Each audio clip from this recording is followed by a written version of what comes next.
ಕರ್ತನಲ್ಲಿ ಪ್ರಿಯರಾದವರೇ, ದೇವರ ಜೀವವುಳ್ಳ ವಾಕ್ಯವನ್ನು ಧ್ಯಾನ ಮಾಡಲು ಯೇಸು ಕ್ರಿಸ್ತನ ಅತಿ ಮಧುರವಾದ ನಾಮದಲ್ಲಿ ನಿಮ್ಮೆಲ್ಲರನ್ನು ಪ್ರೀತಿಯಿಂದ ನಾವು ಸ್ವಾಗತ ಮಾಡುತ್ತಿದ್ದೇವೆ. ಇಂದು ಧ್ಯಾನ ಮಾಡುವಂಥ ವಿಷಯ, ದೇವರ ಹಸ್ತವು ನಿಮ್ಮ ಮೇಲೆ ಸ್ಥಿರವಾಗಿರುವುದು. ಹೌದು ಪ್ರಿಯರೇ, ದೇವರ ಹಸ್ತ ನಿಮ್ಮ ಮೇಲೆ ಸ್ಥಿರವಾಗಿರುವುದರಿಂದ ಎಷ್ಟೇ ಶೋಧನೆಗಳು, ಕಷ್ಟಗಳು, ನಷ್ಟಗಳು, ಬಾಧೆಗಳು, ಸಮಸ್ಯೆಗಳು, ಅವಮಾನ, ನಿಂದೆಗಳು ಬಂದರೂ ಇಲ್ಲಿಯವರೆಗೆ ನೀವು ಜೀವಂತವಾಗಿರುವುದು ದೇವರ ಹಸ್ತ ನಿಮ್ಮ ಮೇಲೆ ಸ್ಥಿರವಾಗಿರುವುದರಿಂದ. ನೋಡ್ರಿ ಪ್ರಿಯರೇ, ಕೀರ್ತನೆಗಳ ಪುಸ್ತಕ 89ನೇ ಅಧ್ಯಾಯ 21ರಿಂದ 22 ವಚನದಲ್ಲಿ, ನನ್ನ ಹಸ್ತವು ಅವನ ಮೇಲೆ ಸ್ಥಿರವಾಗಿರುವುದು, ನನ್ನ ಭುಜವು ಅವನನ್ನು ಬಲಪಡಿಸುವುದು, ವೈರಿಯ ಕುತಂತ್ರವು ಅವನಲ್ಲಿ ಸಾಗದು, ಯಾವ ಕೆಡುಕನು ಅವನನ್ನು ಕುಗ್ಗಿಸಲಾರನೆಂಬುದಾಗಿ ಸತ್ಯವೇದದಲ್ಲಿ ಬಹಳ ಸ್ಪಷ್ಟವಾಗಿ ಬರೆಯಲ್ಪಟ್ಟಿದೆ. ದೇವರು ದಾವೀದನಿಗೆ ಮಾಡಿದಂಥ ವಾಗ್ದಾನ ಇಂದು ದೇವರು ನಿಮಗೆ ವಾಗ್ದಾನ ಮಾಡ್ತಿದ್ದಾರೆ. ನನ್ನ ಹಸ್ತವು ಅವನ ಮೇಲೆ ಸ್ಥಿರವಾಗಿರುವುದು, ನನ್ನ ಭುಜವು ಅವನನ್ನು ಬಲಪಡಿಸುವುದು. ದೇವರ ಹಸ್ತ ನಿಮ್ಮ ಮೇಲೆ ಸ್ಥಿರವಾಗಿರುವುದರಿಂದ, ದೇವರ ಭುಜವು ನಿಮ್ಮನ್ನು ಬಲಪಡಿಸುವುದರಿಂದ, ಈ ಲೋಕದಲ್ಲಿ ವೈರಿ ಏನು ಕುತಂತ್ರ ಮಾಡಿದರು, ಏನು ಕಷ್ಟಗಳು, ನಷ್ಟಗಳನ್ನು, ಸಮಸ್ಯೆಗಳನ್ನು, ಹೋರಾಟಗಳನ್ನು, ವೇದನೆಗಳನ್ನು, ಶೋಧನೆಗಳನ್ನು ತಂದರೂ ನಿಮ್ಮನ್ನು ಜಯಿಸಲು ಸಾಧ್ಯವೇ ಇಲ್ಲ. ಯಾಕೆಂದರೆ ದೇವರ ಹಸ್ತ ನಿಮ್ಮ ಮೇಲೆ ಸ್ಥಿರವಾಗಿದೆ. ದೇವರ ಭುಜವು ನಿಮ್ಮನ್ನು ಬಲಪಡಿಸುತ್ತಿದೆ. ದೇವರು ವಾಕ್ಯದ ಮೂಲಕವಾಗಿ ನಿಮ್ಮೊಟ್ಟಿಗೆ ಮಾತನಾಡ್ತಿದ್ದಾರೆ. ಕರ್ತನಲ್ಲಿ ಪ್ರೀತಿಯುಳ್ಳ ದೇವ ಜನರೇ, ನನ್ನ ಸಹೋದರ, ನನ್ನ ಸಹೋದರಿ, ನಿಮ್ಮ ಕಷ್ಟಗಳನ್ನು, ಹೋರಾಟಗಳನ್ನು, ನಿಮ್ಮ ಕುಟುಂಬದಲ್ಲಿ ನಡೆದಂಥ ಘಟನೆಗಳನ್ನು ನೋಡಿ, ಸಮಸ್ಯೆಗಳನ್ನು ನೋಡಿ ಸೋತು ಹೋಗಿದ್ದೀರೋ, ನನ್ನ ಕುಟುಂಬ ಒಡೆದು ಹೋಯಿತು, ಏನು ಮಾಡುವುದೆಂಬುದಾಗಿ ವೇದನೆ ಪಡ್ತಿದ್ದೀರೋ, ಈ ವಾಕ್ಯದ ಮೂಲಕವಾಗಿ ದೇವರು ನಿಮ್ಮೊಟ್ಟಿಗೆ ಮಾತನಾಡ್ತಿದ್ದಾರೆ. ದೇವರ ಹಸ್ತವು ನನ್ನ ಮೇಲೆ ಸ್ಥಿರವಾಗಿದೆ, ದೇವರ ಭುಜವು ನನ್ನನ್ನು ಬಲಪಡಿಸಿದೆ, ವೈರ್ಯ ಕುತಂತ್ರವು ನನ್ನಲ್ಲಿ ಸಾಗದು, ಯಾವ ಕೆಡುಕನು ನನ್ನನ್ನು ಕುಗ್ಗಿಸಲಾರನು ಎಂಬುದಾಗಿ ನೀವು ಹೇಳಬೇಕು. ನೀವು ಹೇಳುವಾಗ ದೇವರ ಶಕ್ತಿಯಲ್ಲಿ ಪ್ರಕಟವಾಗ್ತದೆ. ನಿಮ್ಮ ಜೀವಿತದಲ್ಲಿ ಎಲ್ಲವನ್ನ ದೇವರು ಸರಿಪಡಿಸ್ತಾರೆ. ನೀವು ಮೊದಲನೇದಾಗಿ ದೇವರ ಹಸ್ತ ನನ್ನ ಮೇಲೆ ಸ್ಥಿರವಾಗಿದೆ, ದೇವರ ಭುಜ ನನ್ನನ್ನು ಬಲಪಡಿಸ್ತಿದೆ, ದೇವರ ಬಲವೇ ನನ್ನ ಬಲ. ದೇವರ ಹಸ್ತ ನನ್ನ ಮೇಲೆ ಇರುವುದರಿಂದ ವೈರಿ ಏನು ಕುತಂತ್ರಗಳನ್ನು ಮಾಡಿದರು, ಏನು ಶೋಧನೆಗಳನ್ನು, ಕಷ್ಟಗಳನ್ನು, ವೇದನೆಗಳನ್ನು ತಂದರೂ ವೈರಿಯ ಕುತಂತ್ರ ನನ್ನಲ್ಲಿ ಸಾಗದು. ವೈರಿ ನನ್ನನ್ನು ಕುಗ್ಗಿಸಲು ಸಾಧ್ಯವಿಲ್ಲ. ಯಾಕಂದ್ರೆ ದೇವರ ಹಸ್ತ ನನ್ನ ಮೇಲೆ ಸ್ಥಿರವಾಗಿದೆ ಎಂಬುದಾಗಿ ನೀವು ಹೇಳಬೇಕು. ದೇವರ ಮಕ್ಕಳು ಈ ಮಾತುಗಳನ್ನು ಹೇಳುವಾಗ ದೇವರು ಸಂತೋಷ ಪಡ್ತಾರೆ. ನಿಮಗೋಸ್ಕರ ವೈರಾಗ್ಯವಾಗಿ ಎಲ್ಲವನ್ನ ಮಾಡಿ ಮುಗಿಸುತ್ತಾರೆ. ಕರ್ತನಲ್ಲಿ ಪ್ರೀತಿಯುಳ್ಳ ದೈವ ಜನರೇ, ನನ್ನ ಸಹೋದರ, ನನ್ನ ಸಹೋದರಿ, ಅನೇಕ ಸಮಸ್ಯೆಗಳನ್ನು, ಹೋರಾಟಗಳನ್ನು ನೋಡಿ ಸೋತು ಹೋಗಿದ್ದೀರೋ, ಏನು ಮಾಡುವುದು ಎಂಬುದಾಗಿ ವೇದನೆ ಪಡ್ತಿದ್ದೀರೋ, ದೇವರ ಹಸ್ತ ನಿಮ್ಮ ಮೇಲೆ ಸ್ಥಿರವಾಗಿದೆ. ದೇವರ ಹಸ್ತ ನಿಮ್ಮ ಮೇಲೆ ಸ್ಥಿರವಾಗಿರುವುದರಿಂದ ಇಲ್ಲಿವರೆಗೆ ನೀವು ಜೀವಂತವಾಗಿದ್ದೀರಿ. ವೈರಿ ನಿಮ್ಮನ್ನು ಏನು ಮಾಡಲು ಆಗಲಿಲ್ಲ. ಮರಣಕರ ರೋಗಗಳನ್ನು ತಂದರು, ನಿಮ್ಮ ಕುಟುಂಬದಲ್ಲಿ ಅನೇಕ ಸಮಸ್ಯೆಗಳನ್ನು, ಹೋರಾಟಗಳನ್ನು ತಂದರು, ಅನೇಕ ಶೋಧನೆಗಳನ್ನು ತಂದರು. ಇಂದಿನವರೆಗೆ ನೀವು ಜೀವಂತವಾಗಿರುವುದು ದೇವರ ಹಸ್ತ ನಿಮ್ಮ ಮೇಲೆ ಸ್ಥಿರವಾಗಿರುವುದರಿಂದ. ಇದನ್ನು ನೀವು ನಂಬಬೇಕು. ಇದನ್ನು ನಂಬಿ ನನ್ನ ಜೀವಿತ ಕಾಲವೆಲ್ಲ ದೇವರ ಹಸ್ತ ನನ್ನನ್ನು ಮುನ್ನಡೆಸ್ತದೆ. ದೇವರ ಹಸ್ತ ನನ್ನ ಮೇಲೆ ಸ್ಥಿರವಾಗಿರುವುದರಿಂದ, ದೇವರು ನನ್ನನ್ನು ಬಲಪಡಿಸುತ್ತಿರುವುದರಿಂದ ವೈರಿಯ ಕುತಂತ್ರ ನನ್ನಲ್ಲಿ ಸಾಗುವುದಿಲ್ಲ. ವೈರಿ ಏನು ಶೋಧನೆಗಳನ್ನು ತಂದರು ಅದರ ಮೇಲೆ ದೇವರು ನನಗೆ ಜಯವನ್ನಿಟ್ಟಿದ್ದಾರೆ ಎಂಬುದಾಗಿ ನೀವು ನಂಬಿ ಜೀವನ ಮಾಡಬೇಕು. ನೋಡ್ರಿ ಪ್ರಿಯರೇ, ಕೀರ್ತನೆಗಳ ಪುಸ್ತಕ 91ನೇ ಅಧ್ಯಾಯ 1ನೇ ವಚನದಲ್ಲಿ ಪರಾತ್ಪರನ ಮರೆ ಉಕ್ಕಿರುವವನು ಸರ್ವಶಕ್ತನ ಆಶ್ರಯದಲ್ಲಿ ಸುರಕ್ಷಿತನಾಗಿರುವನು ಎಂಬುದಾಗಿ ಬರೆಯಲ್ಪಟ್ಟಿದೆ.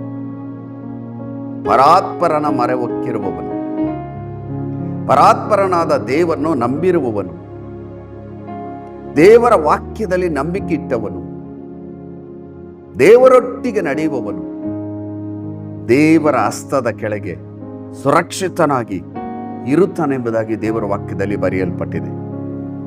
ಹಾಗಾದ್ರೆ ದೇವರ ಹಸ್ತ ನಿಮ್ಮ ಮೇಲೆ ಇರುವುದರಿಂದ, ಪರಾತ್ಪರನಾದ ದೇವರನ್ನ ನೀವು ನಂಬಿರುವುದರಿಂದ ವೈರಿ ನಿಮ್ಮ ಜೀವಿತದಲ್ಲಿ ಏನು ಮಾಡಲು ಸಾಧ್ಯವಿಲ್ಲ. ಎಷ್ಟೇ ಶೋಧನೆಗಳು, ಕಷ್ಟಗಳು, ನಷ್ಟಗಳು, ಬಾಧೆಗಳು, ಸಮಸ್ಯೆಗಳು ಬಂದರೂ ಅದರ ಮೇಲೆ ದೇವರು ಜಯವನ್ನು ಇಟ್ಟಿದ್ದಾರೆ. ಯಾಕಂದ್ರೆ ನೀವು ದೇವರ ಹಸ್ತದ ಕೆಳಗಿದ್ದೀರ. ಒಂದು ವೇಳೆ ನೀವು ಯೇಸು ಕ್ರಿಸ್ತನನ್ನು ಅಂಗೀಕಾರ ಮಾಡಿಕೊಳ್ಳದೆ ಜೀವಿಸ್ತಿರಬಹುದು. ಹಿಂದೆ ಈ ಸತ್ಯ ದೇವರಾದ ಯೇಸುವನ ನಂಬಿ ಅಂಗೀಕಾರ ಮಾಡಿಕೊಳ್ಳುವಾಗ ದೇವರ ಹಸ್ತ ನಿಮ್ಮ ಮೇಲೆ ಸ್ಥಿರವಾಗಿರುತ್ತದೆ. ದೇವರು ನಿಮ್ಮ ಜೀವಿತದಲ್ಲಿ ವೈರ್ಯ ಕುತಂತ್ರಗಳು ಸಾಗದ ಹಾಗೆ ತನ್ನ ಬಲದಿಂದ ನಿಮ್ಮನ್ನು ತುಂಬಿಸಿ ಆತನು ಮುನ್ನಡೆಸುತ್ತಾನೆ.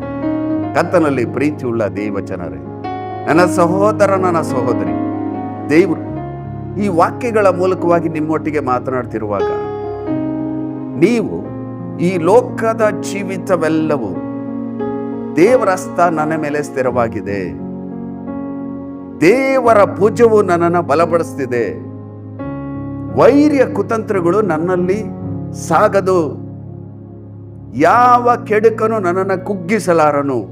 ಯಾಕಂದ್ರೆ ಪರಾತ್ಪರನ ಮರೆ ಒಕ್ಕಿರುವವನು ಸರ್ವಶಕ್ತನ ಆಶ್ರಯದಲ್ಲಿ ಸುರಕ್ಷಿತನಾಗಿರುವನು ಎಂಬುದಾಗಿ ಸತ್ಯವೇದದಲ್ಲಿ ಬರೆಯಲ್ಪಟ್ಟಿರುವುದರಿಂದ ನಾನು ಈ ಲೋಕದ ಜೀವಿತವೆಲ್ಲ ಸರ್ವಶಕ್ತನಾದ ದೇವರ ಆಶ್ರಯದಲ್ಲಿ ಆತನ ಹಸ್ತದ ಕೆಳಗೆ ಸುರಕ್ಷಿತವಾಗಿ ಇದ್ದೇನೆಂಬುದಾಗಿ ನೀವು ನಂಬಬೇಕು. ನೀವು ನಂಬುವಾಗ ದೇವರ ಶಕ್ತಿ ಪ್ರಕಟವಾಗ್ತದೆ, ದೇವರ ಮಹಿಮೆ ಗೋಚರವಾಗ್ತದೆ. ಅದಕ್ಕಾಗಿಯೇ ದೇವರು ಹೇಳಿದರು, ನೀ ನಂಬಿದರೆ ದೇವರ ಮಹಿಮೆಯನ್ನು ಕಾಣುವಿ.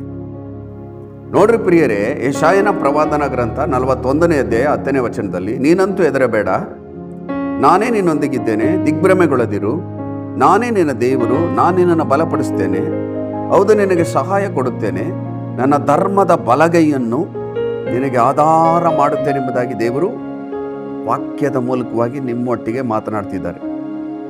ಸಮಸ್ಯೆಗಳನ್ನು ನೋಡಿ, ಹೋರಾಟಗಳನ್ನು ನೋಡಿ, ನಿಮ್ಮ ಕುಟುಂಬದಲ್ಲಿರುವಂಥ ಪರಿಸ್ಥಿತಿಗಳನ್ನು ನೋಡಿ ನೀವು ಭಯ ಪಡ್ತಿದ್ದೀರೋ, ದೇವರು ವಾಕ್ಯದ ಮೂಲಕ ನಿಮ್ಮೊಟ್ಟಿಗೆ ಮಾತನಾಡಿ ನಿಮ್ಮನ್ನು ಬಲಪಡಿಸ್ತಿದ್ದಾರೆ. ನೀನಂತ ಹೆದರಬೇಡ, ನಾನೇ ನಿನ್ನೊಂದಿಗಿದ್ದೇನೆ, ದಿಗ್ಭ್ರಮೆಗೊಳ್ಳದಿರು, ನಾನೇ ನಿನ್ನ ದೇವರು, ನಾನು ನಿನ್ನನ್ನು ಬಲಪಡಿಸುತ್ತೇನೆ. ದೇವರು ನಿಮ್ಮನ್ನು ಬಲಪಡಿಸ್ತಾರೆ. ನಂತರ ಹೌದು, ನಾನು ನಿನಗೆ ಸಹಾಯ ಕೊಡುತ್ತೇನೆ. ದೇವರು ನಿಮ್ಮನ್ನು ಬಲಪಡಿಸಿ ನಿಮಗೆ ಸಹಾಯ ಮಾಡಿ, ನಿಮಗೆ ಅದ್ಭುತ ಮಾಡಿ, ನನ್ನ ಧರ್ಮದ ಬಲಗೈ ನಿನಗೆ ಆಧಾರ ಮಾಡುತ್ತೇನೆ. ಆತನ ಧರ್ಮದ ಬಲಗೈಯನ್ನು ನಮಗೆ ಆಧಾರವಾಗಿ ಚಾಚಿದ್ದಾನೆ. ನಾವು ದೇವರ ಹಸ್ತದ ಕೆಳಗಿದ್ದೇವೆ. ದೇವರ ಹಸ್ತವು ನಿಮ್ಮ ಮೇಲೆ ಸ್ಥಿರವಾಗಿದೆ. ಕರ್ತನಲ್ಲಿ ಪ್ರೀತಿಯುಳ್ಳ ದೈವ ಜನರೇ, ನನ್ನ ಸಹೋದರ, ನನ್ನ ಸಹೋದರಿ, ಅನೇಕ ಹೋರಾಟಗಳಲ್ಲಿ, ಸಮಸ್ಯೆಗಳಲ್ಲಿ ನೀವು ಕುಗ್ಗಿ ಹೋಗಿರಬಹುದು. ಕುಗ್ಗಿ ಹೋಗ್ಬೇಡ್ರಿ, ದೇವರು ನಿಮ್ಮೊಂದಿಗಿದ್ದಾರೆ. ದೇವರ ಹಸ್ತ ನಿಮ್ಮ ಮೇಲಿದೆ. ದೇವರು ತನ್ನ ಹಸ್ತವನ್ನ ನಿಮ್ಮ ಮೇಲೆ ಸ್ಥಿರಪಡಿಸಿದ್ದಾರೆ. ಈ ಲೋಕದ ಜೀವಿತವೆಲ್ಲ ನಿಮ್ಮನ್ನು ಮುನ್ನಡೆಸುವ ದೇವರ ಹಸ್ತ ನಿಮ್ಮ ಮೇಲಿದೆ. ನೀವು ಈ ವಾಗ್ದಾನಗಳನ್ನು ನಂಬಿರಿ. ದೇವರ ಹಸ್ತ ನನ್ನ ಮೇಲಿದೆ. ದೇವರನ್ನ ಬಲಪಡಿಸ್ತಾರೆ, ಮುನ್ನಡೆಸ್ತಾರೆ. ನನ್ನ ಪರಿಸ್ಥಿತಿಗಳು ಇದ್ದ ಹಾಗೆ ಇರುವುದಿಲ್ಲ. ನನ್ನ ಸ್ಥಿತಿಗತಿಗಳನ್ನು ದೇವರು ಮಾರ್ಪಡಿಸ್ತಾರೆ. ನನ್ನ ಜೀವಿತದಲ್ಲಿ ತನ್ನ ಚಿತ್ತಂತೆ ಎಲ್ಲವನ್ನ ಮಾಡಿ ಮುಗಿಸ್ತಾರೆ ಎಂಬುದಾಗಿ ನೀವು ನಂಬುವಾಗ ದೇವರ ಮಹಿಮೆಯನ್ನ, ದೇವರ ಶಕ್ತಿಯನ್ನ ನೀವು ನೋಡ್ತೀರ. ನೋಡ್ರಿ ಪ್ರಿಯರೇ, ಯೋಹಾನ ಬರೆದ ಸುವಾರ್ತೆ 10ನೇ ಅಧ್ಯಾಯ 28ನೇ ವಚನದಲ್ಲಿ, ನಾನು ಅವುಗಳಿಗೆ ನಿತ್ಯ ಜೀವನ ಕೊಡುತ್ತೇನೆ, ಅವು ಎಂದಿಗೂ ನಾಶವಾಗುವುದೇ ಇಲ್ಲ, ಅವುಗಳನ್ನು ಯಾರು ನನ್ನ ಕೈಯೊಳಗಿಂದ ಕಸಕೊಳ್ಳರು ಎಂಬುದಾಗಿ ಯೇಸು ಸ್ವಾಮಿ ಬಹಳ ಸ್ಪಷ್ಟವಾಗಿ ಹೇಳ್ತಾ ಇದ್ದಾರೆ. ನಾನು ಅವುಗಳಿಗೆ ನಿತ್ಯ ಜೀವನ ಕೊಡುತ್ತೇನೆ, ಅವು ಎಂದಿಗೂ ನಾಶವಾಗುವುದಿಲ್ಲ. ನಿಮ್ಮನ್ನ ನಾಶ ಮಾಡಲು ವೈರಿ ಏನು ಕುತಂತ್ರ ಮಾಡಿದರೂ ನಿಮ್ಮನ್ನ ನಾಶ ಮಾಡಲು ಸಾಧ್ಯವೇ ಇಲ್ಲ. ಯಾಕಂದ್ರೆ ಅವುಗಳನ್ನು ಯಾರು ನನ್ನ ಕೈಯೊಳಗಿಂದ ಕಸಕೊಳ್ಳರು ಎಂಬುದಾಗಿ ಯೇಸು ಸ್ವಾಮಿ ಹೇಳ್ತಾ ಇದ್ದಾರೆ.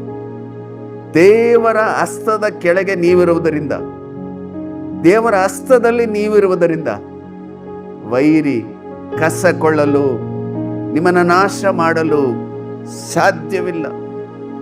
ಕರ್ತನಲ್ಲಿ ಪ್ರೀತಿಯುಳ್ಳ ದೈವ ಜನರೇ, ನನ್ನ ಸಹೋದರ, ನನ್ನ ಸಹೋದರಿ, ದೇವರು ಈ ವಾಕ್ಯಗಳ ಮೂಲಕವಾಗಿ ನಿಮ್ಮೊಟ್ಟಿಗೆ ಮಾತನಾಡ್ತಿದ್ದಾರೆ.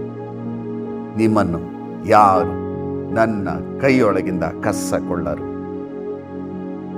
ದೇವರ ಹಸ್ತ ನಿಮ್ಮ ಮೇಲೆ ಸ್ಥಿರವಾಗಿದೆ. ನೀವು ದೇವರ ಹಸ್ತದಲ್ಲಿರುವುದರಿಂದ ನಿಮ್ಮ ಜೀವಿತಗಳಲ್ಲಿ ದೇವರು ಅದ್ಭುತಗಳನ್ನು, ಅತಿಶಯಗಳನ್ನು ಮಾಡುತ್ತಾ ಈ ಲೋಕದ ಜೀವಿತವೆಲ್ಲ ನಿಮ್ಮನ್ನು ಮುನ್ನಡೆಸಲು ಆತನು ಶಕ್ತನಾಗಿದ್ದಾನೆ. ನೀವು ನಂಬಬೇಕು. ಈ ಲೋಕದ ಜೀವಿತವೆಲ್ಲ ದೇವರ ಹಸ್ತ ನನ್ನ ಮೇಲೆ ಸ್ಥಿರವಾಗಿದೆ. ದೇವರ ಹಸ್ತದಲ್ಲಿ ನಾನಿದ್ದೇನೆ. ದೇವರ ಹಸ್ತದಲ್ಲಿ ನಾನಿರುವುದರಿಂದ, ದೇವರ ಹಸ್ತ ನನ್ನ ಮೇಲೆ ಸ್ಥಿರವಾಗಿರುವುದರಿಂದ ಈ ಲೋಕದಲ್ಲಿ ಏನೇ ಸಮಸ್ಯೆಗಳು ಬಂದರೂ ನನ್ನನ್ನು ಜಯಿಸಲು ಸಾಧ್ಯವಿಲ್ಲ. ಯಾಕಂದರೆ ದೇವರ ಭುಜವು ನನ್ನನ್ನು ಬಲಪಡಿಸ್ತದೆ ಎಂಬುದಾಗಿ ನೀವು ನಂಬಬೇಕು. ಸಮಸ್ಯೆಗಳನ್ನು ನೋಡಿ, ಕಷ್ಟಗಳನ್ನು ನೋಡಿ, ಹೋರಾಟಗಳನ್ನು ನೋಡಿ ಸೋತು ಹೋಗಬಾರದು. ನೋಡ್ರಿ, ವಾಕ್ಯದಲ್ಲಿ ಏನೋ ಬರೆಯಲ್ಪಟ್ಟಿದೆ. ಯೋಶುವ 1ನೇ ಅಧ್ಯಾಯ 5ರಿಂದ 6 ವಚನದಲ್ಲಿ, ನಿನ್ನ ಜೀವಮಾನದಲ್ಲೆಲ್ಲ ಒಬ್ಬನು ನಿನ್ನ ಮುಂದೆ ನಿಲ್ಲನು. ನಾನು ಮೋಸೆಯ ಸಂಗಡ ಇದ್ದ ಹಾಗೆ ನಿನ್ನ ಸಂಗಡಲು ಇರುವೆನು. ನಿನ್ನನ್ನು ಕೈ ಬಿಡುವುದಿಲ್ಲ, ತೊರೆಯುವುದಿಲ್ಲ. ಸ್ಥಿರಚಿತ್ತನಾಗಿರು, ಧೈರ್ಯದಿಂದಿರೆಂಬುದಾಗಿ ದೇವರು ಈ ವಾಕ್ಯದಲ್ಲಿ ತಿಳಿಸಿದ್ದಾರೆ. ಮೋಶೆಯೊಟ್ಟಿಗಿದ್ದಂಥ ದೇವರು ಯೋಶನೊಟ್ಟಿಗಿದ್ದಾರೆ. ಯೋಶನಿಗೆ ದೇವರು ಹೇಳ್ತಾ ಇದ್ದಾರೆ, ನಿನ್ನ ಜೀವಮಾನದಲ್ಲೆಲ್ಲ ಒಬ್ಬನು ನಿನ್ನ ಮುಂದೆ ನಿಲ್ಲನು. ನಾನು ಮೋಸೆಯ ಸಂಗಡ ಇದ್ದ ಹಾಗೆ ನಿನ್ನ ಸಂಗಡಲು ಇರುವೆನು. ಇಂದು ದೇವರು ಈ ವಾಕ್ಯದ ಮೂಲಕವಾಗಿ ನಿಮ್ಮೊಟ್ಟಿಗೆ ಮಾತನಾಡ್ತಿದ್ದಾರೆ. ನಾನು ಮೋಸೆಯ ಸಂಗಡ ಇದ್ದ ಹಾಗೆ, ಯೋಶನ ಸಂಗಡ ಇದ್ದ ಹಾಗೆ ನಿನ್ನ ಸಂಗಡಲು ಇದ್ದೇನೆ. ನಿನ್ನ ಜೀವಮಾನದಲ್ಲೆಲ್ಲ ಒಬ್ಬನು ನಿನ್ನ ಮುಂದೆ ನಿಲ್ಲನು ಎಂಬುದಾಗಿ ದೇವರು ಈ ವಾಕ್ಯದ ಮೂಲಕವಾಗಿ ನಿಮ್ಮೊಟ್ಟಿಗೆ ಮಾತನಾಡ್ತಿದ್ದಾರೆ. ಹಾಗಾದ್ರೆ ನೀವೇನ್ ಮಾಡಬೇಕು? ನಿನ್ನನ್ನು ಕೈ ಬಿಡುವುದಿಲ್ಲ, ತೊರೆಯುವುದಿಲ್ಲ, ಸ್ಥಿರಚಿತ್ತನಾಗಿರು, ಧೈರ್ಯದಿಂದಿರು. ದೇವರು ನಿಮ್ಮನ್ನು ಕೈ ಬಿಡುವುದಿಲ್ಲ, ತೊರೆಯುವುದಿಲ್ಲ. ನಿಮ್ಮನ್ನ ತೊರೆಯದೆ, ಕೈ ಬಿಡದೆ ತನ್ನ ಹಸ್ತದಲ್ಲಿ ನಿಮ್ಮನ್ನ ಮುನ್ನಡೆಸುವ ದೇವರಾಗಿದ್ದಾರೆ. ದೇವರ ಹಸ್ತ ನಿಮ್ಮ ಮೇಲೆ ಸ್ಥಿರವಾಗಿದೆ. ದೇವರ ಹಸ್ತ ನಿಮ್ಮನ್ನ ಮುನ್ನಡೆಸ್ತದೆ. ಆದ್ದರಿಂದ ಸ್ಥಿರವಾಗಿರಬೇಕು. ಕರ್ತನಲ್ಲಿ ಸ್ಥಿರವಾಗಿ ನೀವಿರಬೇಕು.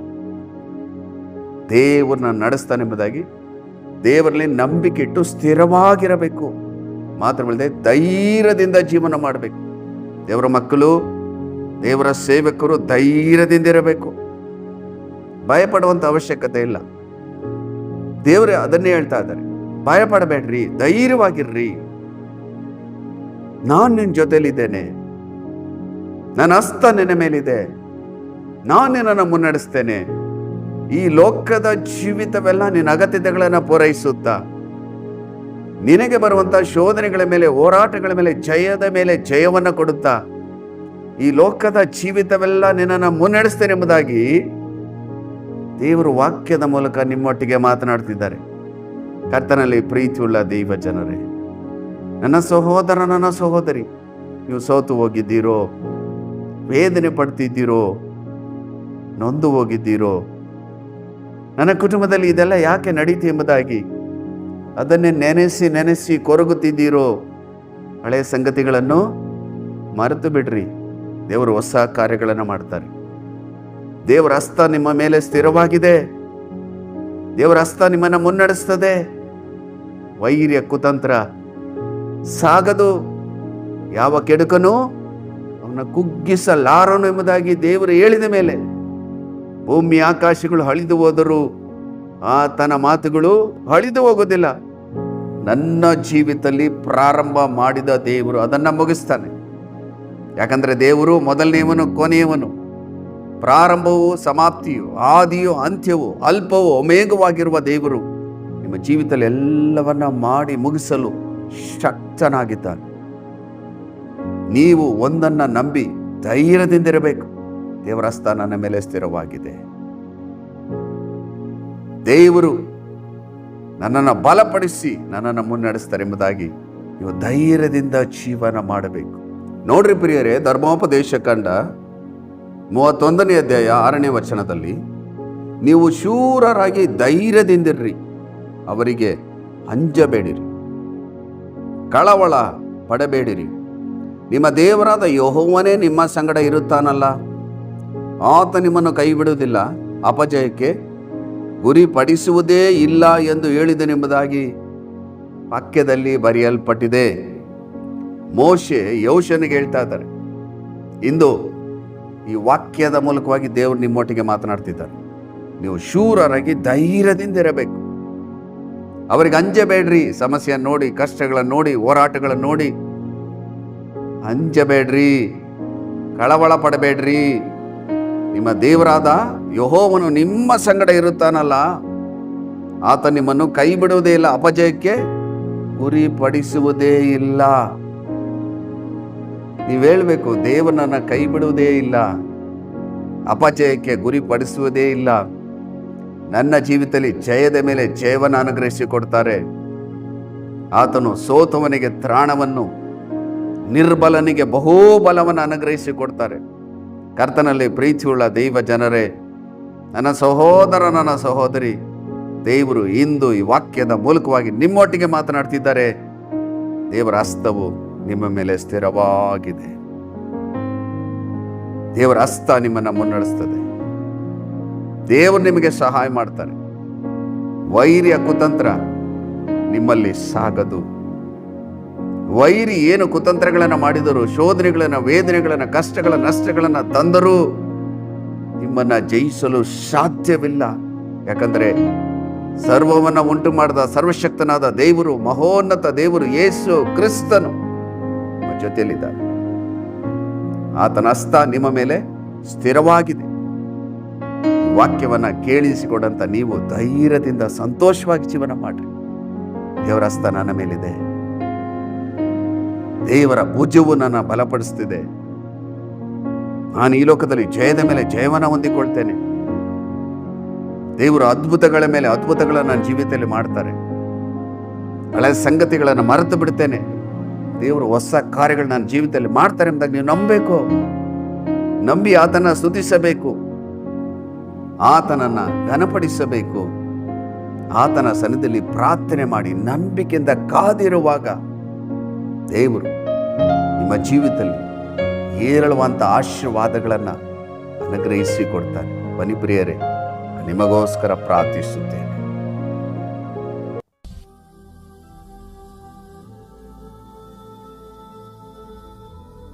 ನಮ್ಮನ್ನು ಅತಿಶಯವಾಗಿ ಪ್ರೀತಿ ಮಾಡುವಂಥ ನಮ್ಮ ಪರಲೋಕದ ತಂದೆಯಾದ ದೇವರೇ, ನಿನ್ನ ಜೀವಳ ವಾಕ್ಯಗಳನ್ನು ನಾವು ಧ್ಯಾನ ಮಾಡ್ತೇವೆ. ಎಷ್ಟು ಜನರು ನನ್ನೊಟ್ಟಿಗೆ ಸೇರಿ ಪ್ರಾರ್ಥನೆ ಮಾಡ್ತಿದ್ದರೋ ಅವರನ್ನ ಬಲಪಡಿಸಿ. ದೇವರ ಹಸ್ತ ನನ್ನ ಮೇಲೆ ಸ್ಥಿರವಾಗಿದೆ ಎಂಬುದಾಗಿ ನಂಬಿ ಜೀವನ ಮಾಡಲು ಅವರಲ್ಲಿ ನಂಬಿಕೆಯನ್ನು ಹುಟ್ಟಿಸಿ ಪೂರೈಸಿರಿ. ಈ ಜೀವಳ ವಾಕ್ಯ ಅವರ ಜೀವಿತದಲ್ಲಿ 100% ಕಾರ್ಯ ಮಾತ್ರವಲ್ಲದೆ ಅವರ ಜೀವಿತದಲ್ಲಿ ಏನು ಹೋರಾಟಗಳು, ಸಮಸ್ಯೆಗಳಿದೆಯೋ ಅದರಿಂದ ಬಿಡುಗಡೆ ಕೊಟ್ಟು ಅವ್ರನ್ನ ಆಶೀರ್ವಾದ ಮಾಡ್ರಿ. ನಿನ್ನ ಕೃಪೆ ಅವರನ್ನು ಆವರಿಸಲು ಪವಿತ್ರಾತ್ಮರಿಂದ ತುಂಬಿಸಿ ಬಲಪಡಿಸಿ ಅವರನ್ನ ಮುನ್ನಡೆಸಿ. ಆ ರೀತಿಯಾಗಿ ಮಾಡೋದಕ್ಕಾಗಿ ಸ್ತೋತ್ರ ಸ್ತೋತ್ರ. ಯೇಸುವಿನ ಮೂಲಕ ಬೇಡಿ ಹೊಂದಿದ್ದೇವೆ ಜೀವುಳ್ಳ ತಂದೆಯೇ, ಆಮೇನ್ ಆಮೇನ್. ಕರ್ತನಲ್ಲಿ ಪ್ರಿಯರಾದವರೇ, ದೇವರ ಜೀವುಳ್ಳ ವಾಕ್ಯವನ್ನು ಕೇಳಿಸಿಕೊಂಡಿದ್ದೀರಿ. ದೇವರ ಹಸ್ತವು ನಿಮ್ಮ ಮೇಲೆ ಸ್ಥಿರವಾಗಿದೆ. ಈ ಲೋಕದ ಜೀವಿತವೆಲ್ಲ ದೇವರು ನಿಮ್ಮನ್ನು ಅದ್ಭುತಕರವಾಗಿ ಮುನ್ನಡೆಸ್ತಾರೆ. ಈ ವಾಗ್ದಾನಗಳನ್ನು ನಂಬಿ ಪ್ರಾರ್ಥನೆ ಮಾಡಿ ದೇವರ ಆಶೀರ್ವಾದವನ್ನು ಹೊಂದಿಕೊಳ್ಳ್ರಿ. ಇನ್ನೊಂದು ಅಮೂಲ್ಯವಾದ ವಾಕ್ಯದೊಟ್ಟಿಗೆ ನಿಮ್ಮನ್ನು ಸಂಧಿಸುವವರೆಗೂ ದೇವರ ಕೃಪೆ, ದೇವರ ಶಾಂತಿ, ದೇವರ ಸಮಾಧಾನ, ಪರಿಶುದ್ಧಾತ್ಮನ ಆಳ್ವಿಕೆ, ಪರಿಶುದ್ಧಾತ್ಮನ ಒಡೆತನ ನಿಮ್ಮೊಂದಿಗಿರಲಿ. ದೇವರು ತನ್ನ ಚಿತ್ತಂತೆ ನಿಮ್ಮನ್ನು ಹೇರಳವಾಗಿ ಆಶೀರ್ವದಿಸಲಿ. God bless you.